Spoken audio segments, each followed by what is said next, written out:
Bonjour, peux-tu te présenter? Bonjour à tous, je m'appelle Alexandre Saran, je suis marié avec Suzanne, on a 6 enfants, dont 4 sont encore à la maison.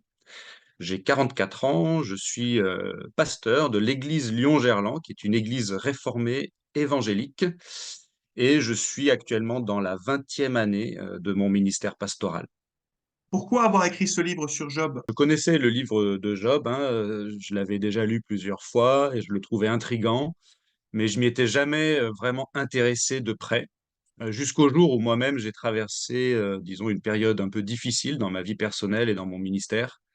Et dans la providence de Dieu, le plan de lecture de la Bible que je suivais à ce moment-là, eh bien, il m'a fait lire Job. Et le récit à ce moment-là a vraiment pris une pertinence nouvelle pour moi. Et puis à cette époque-là, je prenais beaucoup de notes pendant mes temps de lecture personnelle. Et j'en ai pris beaucoup sur le livre de Job, justement, parce que ça me parlait beaucoup. Et puis ensuite, à la fin de la lecture de ce livre, j'ai eu envie de prêcher sur ce livre, du début à la fin, de manière textuelle, suivie.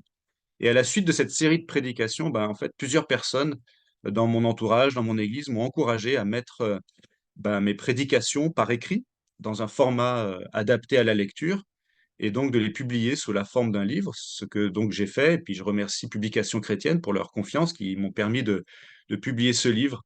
Et mon espoir, en fait, en écrivant ce livre, c'est qu'il va aider les lecteurs du livre de Job, hein, ceux qui, comme moi, le trouvaient un peu intriguant, ce livre, et bien qu'il les aide à mieux en comprendre les enseignements, un peu comme un commentaire du texte, mais que mon livre puisse aussi pas seulement être un commentaire sur Job, mais vraiment un livre sur la souffrance, avec des réflexions théologiques, des réflexions existentielles, et puis que mon livre puisse aussi fournir des applications pratiques pour les gens qui traversent des difficultés et aussi pour leur entourage. En quoi l'expérience de Job est-elle à la fois personnelle et universelle? L'histoire de Job, c'est vrai que c'est une histoire d'abord personnelle et assez unique, puisque d'après le livre de Job, Job lui-même, c'est quelqu'un qui est un peu à part, il est le plus intègre de son temps, et puis il est probablement aussi le plus malheureux de son temps. Donc c'est une expérience très, très unique, très personnelle. Et tout ce qui se passe autour de lui est assez unique aussi. Il a des amis, enfin des pseudo-amis, disons, qui sont assez impitoyables envers lui.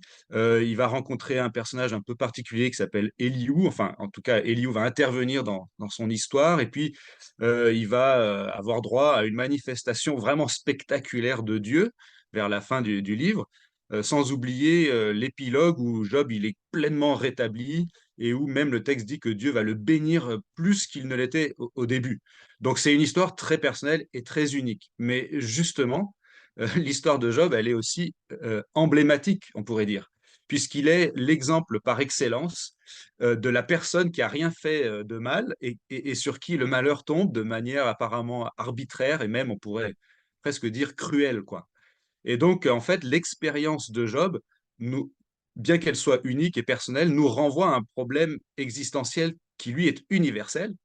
Pourquoi le malheur existe et comment inscrire le malheur dans notre vision du monde? Ça, ce sont des grandes questions qui sont soulevées par le livre de Job et qui nous concernent tous. Et en fait, le livre de Job, il a ça d'extraordinaire, c'est qu'il aborde frontalement et sans tabou ce problème, qui est un énorme problème pour tous les humains, en fait, qu'on soit croyant ou non croyant, c'est-à-dire quel sens peut-on donner, y a-t-il même un sens à donner à l'existence de la souffrance dans notre univers? Comment le livre de Job peut-il aider un chrétien qui passe par un moment difficile? On a tous besoin d'avoir une vision du monde qui corresponde le mieux possible au réel. Et donc, particulièrement si on est croyant, on a besoin que Dieu nous aide à structurer notre vision du monde.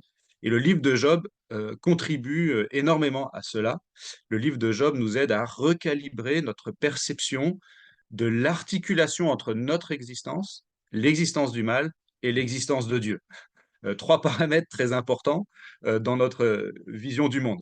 Et donc, si je peux énumérer juste quelques leçons, je pense qu'on peut tirer du livre de Job à ce niveau-là, et particulièrement si on est quelqu'un qui traverse des difficultés.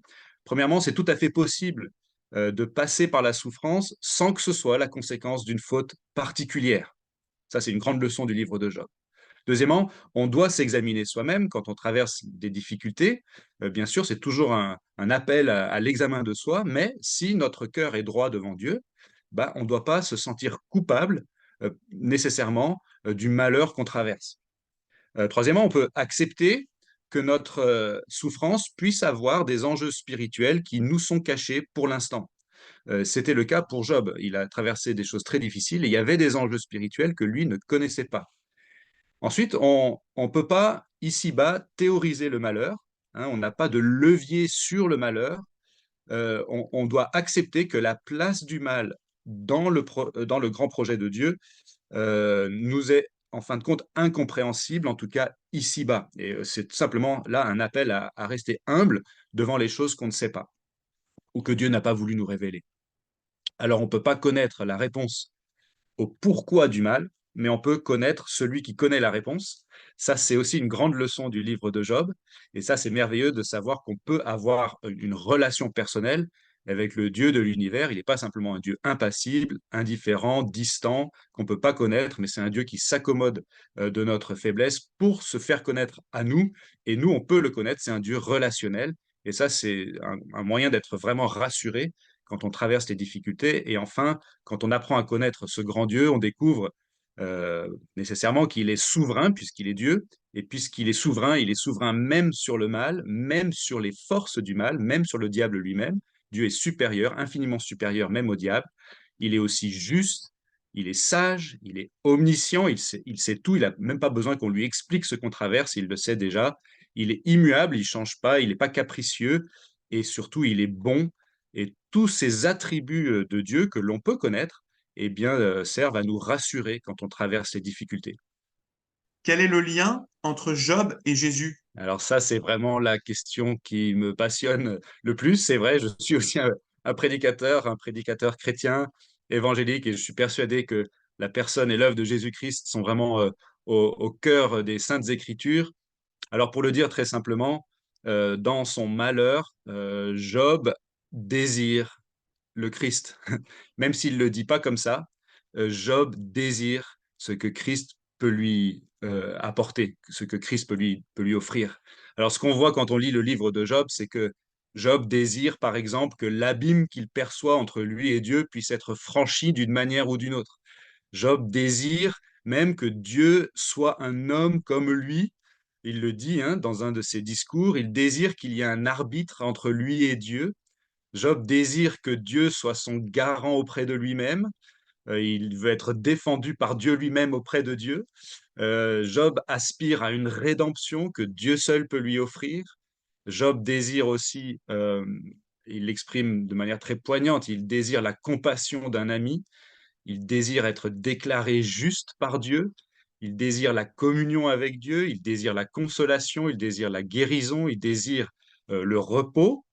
Donc Job, il est en quelque sorte la figure du croyant qui espère en Dieu et qui aspire à la délivrance promise par ce Dieu de grâce et qui en fin de compte est réalisée par Jésus-Christ. Donc Job désire Christ.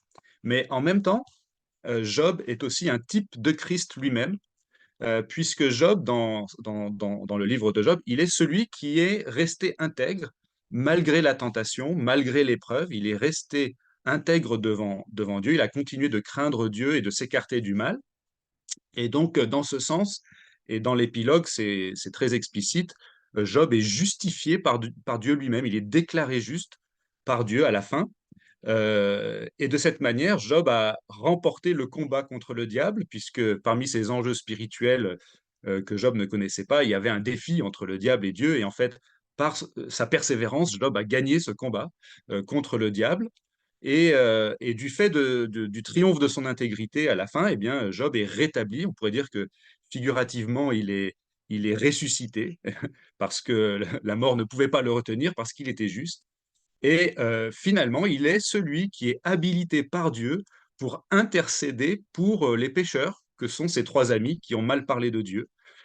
Il intercède pour eux dans l'épilogue et il le fait par le moyen d'un sacrifice. Et le texte nous dit même que Dieu exauce Job. Il exauce l'intercession de Job parce qu'il a de la considération pour Job. Donc il sauve ses amis par considération pour Job. Et tout ça, évidemment, ce sont des choses qui nous renvoient de manière très, très claire à l'œuvre de Jésus-Christ lui-même, le seul médiateur entre Dieu et les hommes, celui qui plaide pour les croyants et que Dieu exauce parce qu'il a de la considération pour son Fils Jésus-Christ. Comment pouvons-nous prier pour toi? Alors, merci beaucoup de demander. Merci surtout de prier que mon amour pour Dieu grandisse. Euh, je- En étudiant le livre de Job, j'ai été frappé par cette parole d'Éliou, notamment, qui dit à Job, arrête-toi pour comprendre les merveilles de Dieu. Et j'aimerais que vous priez que moi aussi j'apprenne à m'arrêter pour tout simplement méditer sur les merveilles de Dieu. Hein, je voudrais pouvoir m'émerveiller davantage chaque jour devant les œuvres et les attributs de Dieu, de manière à pouvoir dire, comme le psalmiste, en fait, qui d'autre ai-je au ciel en dehors de toi? Je n'ai aucun plaisir sur la terre. J'avoue, je confesse que je suis loin de pouvoir dire ça d'un cœur sincère et j'aimerais grandir dans ce domaine de ma vie, de pouvoir vraiment, comme dit Paul aussi, tout considérer comme une perte à cause de l'excellence de la connaissance de Jésus-Christ, mon Seigneur. Donc merci de prier pour moi dans ce domaine.